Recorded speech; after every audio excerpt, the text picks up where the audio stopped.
This is a core focused exercise called pendulum swings. To perform this exercise, you will only need hand paddles. Begin by facing the swim current in the middle of the pool. Initiate the exercise by bringing yourself to a horizontal position on your stomach. Begin treading water with your hands, keeping your upper body afloat. Sweep your feet under your body without touching the floor to floating on your back, simulating a pendulum swing.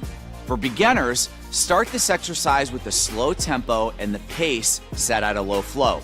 The faster you go and the higher the flow from the swim current, the greater the demand on the working muscles. Perform this exercise for 30 seconds and recover for 15 to 20 seconds or longer if needed.